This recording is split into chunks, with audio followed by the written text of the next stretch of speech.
Episode 2 magic की दुनिया। जब दादी माँ विवेक का इलाज कर रही थीं, तो विवेक ने देखा कि दादी माँ कुछ जड़ी बूटी पीसकर उसकी बॉडी पर लगा रही थी। दादी माँ कोई मैजिशियन नहीं थी, वो एक आम औरत थी, पर उन्हें मैजिक की इतनी नॉलेज थी कि किसी मैजिशियन को भी उतनी नहीं थी।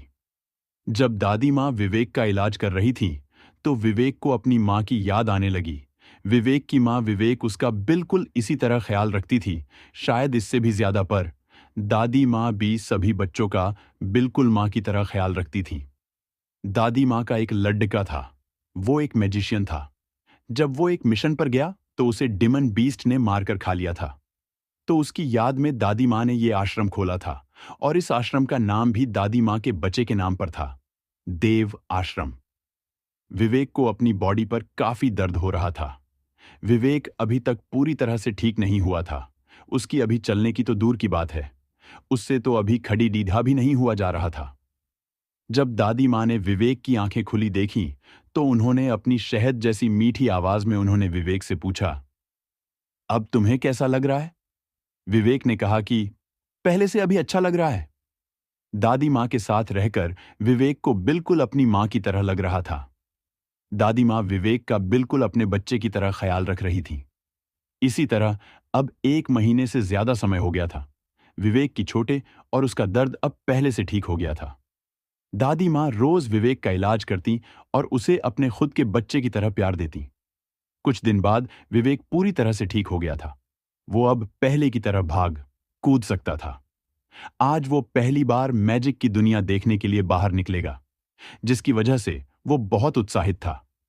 मैजिक दुनिया को देखने के लिए पहले वो इसलिए बाहर नहीं गया था क्योंकि उसे कोई पहले की तरह मार ना डाले। वो इतने दिन अपने कमरे में ही था।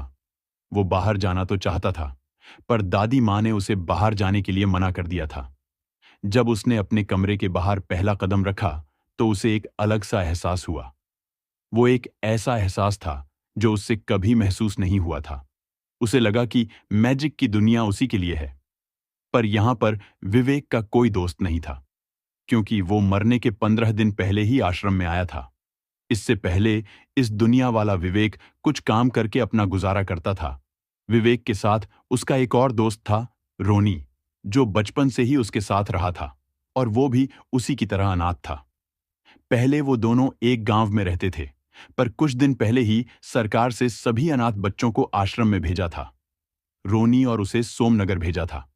वो मैजिक दुनिया में घूम रहा था, तो उसने वह देखा कि कुछ लाडी डी एच के मैजिक फाइट कर रहे थे, तो वो वह बैठकर उन्हें देखने लगा। मैजिक फाइट अपने और दूसरों की मैजिक पावर को बढ़ाने में मदद करती है, और मैजिक फाइट करने से मैजिशियंस को मैजिक फाइट करने का अनुभव होता है, जिससे उन्हें डिमन बीस्ट से लड़ाई करने में आसानी होती है। डिमन बीस्ट से लड़ने में कई सारे मैजिशियंस की जान चली जाती है। इंसान हमेशा छोटी सी जगह में रहता आ रहा है, जिसे सेफ जोन कहते हैं। सेफ जोन, जिसे ग्रीन जोन भी कहते हैं। जोन को भी कई हिस्सों में बांटा गया है। ग्रीन जोन के बाद ऑरेंज जोन आता है, जिधर डिमन बीस्ट होते हैं, पर ज्यादा खतरनाक नहीं होते, और कुछ ही तादाद में वो डिमन बीस्ट पाए जाते हैं। इसके बाद ब्लू जोन आता है, जिधर किसी मिडिल लेवल मैजिशियन का जिंदा रहना मुश्किल होता है। लगभग 100 मैजिशियन में से सिर्फ 10 से 20 मैजिशियन ही जिंदा रह पाते हैं। ब्लू जोन के बाद रेड जोन आता है, जिधर सेनापति लेवल के डिमन बीस्ट पाए जाते हैं। रेड जोन के बाद पर्पल जोन आता है, जिधर राजा स्तर के बीस्ट होते हैं। और सबसे ज्यादा खतरनाक ब्लैक जोन आता है, जिधर 50 मीटर भी चलना किसी मैजिशियन के लिए माउंट एवरेस्ट को चढ़ाई करने जैसा मुश्किल काम होता है। कुछ देर बाद जब वो दोनों म्यूजिशियंस मैजिक फाइट करके चले गए, तो विवेक भी वहां से चला गया।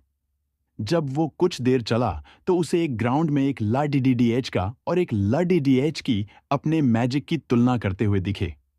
वो दोनों अपने अपने मैजिक की एक्टिवेशन स्पीड और मैजिक पावर की तुलना कर रहे थे। वो लाडीडीएच का बोला है, मेरा मैजिक तुमसे ज्यादा ताकतवर है और मेरा मैजिक तुमसे ज्यादा पहले एक्टिवेट हुआ है। तो उसके जवाब में वो लडिच की बोली, नहीं, मेरा मैजिक तुमसे ज्यादा ताकतवर है, इसलिए मैं तुमसे ज्यादा ताकतवर मैजिशियन हूं। तुम अपनी हार मान लो कि तुम मुझे कमजोर हो, इसी में तुम्हारी भलाई है। वो दोनों इस तरह लाडी डीडीएच रहे थे। तभी 3 लड्डी डेज के विवेक के सामने आ जाते हैं और उससे कहते हैं, विवेक, तुम अभी तक जिंदा हो, तुम अभी तक मरे नहीं। विवेक उनकी बात सुनकर काफी हैरान हुआ। वो अपने मन में सोच रहा था कि उस पर हमले की बात तो गुप्त थी, तो इन्हें कैसे पता मेरे मरने की, और वो इन्हें जानता भी नहीं था। तो उसने पूछा, कौन हो तुम? एक लड का, जिसके अजीब से और पीले दांत थे। उसने कहा, लगता है कि तुम हमें भूल गए हो, तो तुझे याद दिलाना होगा। नोनी नाम के उस लड़डेचके ने कहा। वो उनका लीडर था। उसकी आवाज काफी गुस्सैल और धमकी देने वाली थी। उसने एक बार फिर से पूछा कि तुम सच में हमें नहीं जानते हो? तो विवेक ने बिल्कुल सीधा जवाब देते हुए कहा, नहीं। तो नोनी ने अपनी धमकी वाली आवाज में कहा कि हम बताते हैं कि हम कौन हैं। तुम्हें पता है कि किसने तुम्हें जान से मारने की कोशिश करी थी? विवेक ने उनकी तरफ देखते हुए पूछा। किसने? तो नोनी ने कहा, तुम याद करो कि कुछ दिन पहले तुमने एक लड़के को पुलिस से पकड़वा दिया था। तो विवेक ने कहा, हाँ, मुझे अच्छी तरह याद है। तो नौनी ने कहा, वो मेरा छोटा भाई था। उसकी बात सुनकर विवेक को ज्यादा हैरानी नहीं हुई। उसे इसकी उम्मीद थी कि अपने भाई के पकड़े जाने का बदला वो उससे लेगा। वो उनसे बिल्कुल भी डरा और घबराया नहीं। उसने अपनी यादों में देखा था कि किसी ने उसका अपहरण करके उसे कुत्तों की तरह मारकर उसकी जान ले ली थी।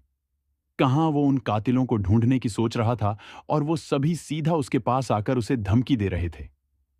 तो मुझे मारने वाले तुम ही थे। नोनी ने कहा कि अगर तुम उसे जेल से छुड़वा दोगे तो तुम्हारी जान बच जाएगी, वरना मरने के लिए तैयार हो जाओ। वो तीनों मैजिशियन थे, पर फिर भी विवेक उनसे बिल्कुल नहीं डरा था। पर वो अभी अभी अपने बिस्तर से उठा था, जिसकी वजह से उसका शरीर काफी कमजोर था। पर फिर भी उसने हिम्मत करते हुए कहा, तुम जो कर सकते हो वो करो, पर मैं उसे जेल से कभी नहीं छोड़ाऊंगा। उन तीनों को विवेक की बात पर काफी गुस्सा आया और उन्होंने बिना कुछ सोचे ही अपनी अपनी मैजिक पावर से विवेक पर हमला किया। उनकी मैजिक पावर इतनी ज्यादा भी नहीं थी, पर विवेक अभी अभी ठीक होकर अपने बिस्तर से खड़ा हुआ था, जिसकी वजह से वो काफी कमजोर था। उनकी मैजिक पावर से विवेक खून में लत-पत होकर दूर जा गिरा। उसके हाथ, पैर, सिर और भी कई जगहों पर चोट लग गई थी। उसकी उस हमले से कई हड्डियां भी टूट गई थीं। उस हमले से उससे खड़ा भी नहीं हुआ जा रहा था। तो नौनी ने कहा, अभी भी तुम्हारे एक और मौका है। मेरे भाई को जेल से छुड़वा दो तो मैं तुम्हारी जान बचा लूंगा। विवेक को काफी दर्द हो रहा था, पर फिर भी वो दर्द में कराहते हुए बोला, बिल्कुल नहीं। तभी विवेक का ड्रैगन और फीनिक्स टैटू चमकने लगे और उसकी सभी छोटे बिल्कुल ठीक हो गई। उससे देखकर लग ही नहीं रहा था कि वो अभी अभी जख्मी था। तभी उसकी आंखें चांदी की तरह चमकने लगी। उसने उन तीनों को अपनी इच्छा शक्ति से पकड़ दे कर दूर फेंक दिया। उनमें से एक दीवार पर गिरा तो वो दीवार टूट गई और एक कमरे की खिड़की को तोड़कर कमरे में जा गिरा, और तीसरा एक पेड़ की मोटी सी टहनी पर जा गिरा और वो पेड़ की टहनी एक ही पल में टूट गई। आगे की कहानी जानने के लिए सब्सक्राइब करें ड्यू फॉर गेमिंग को।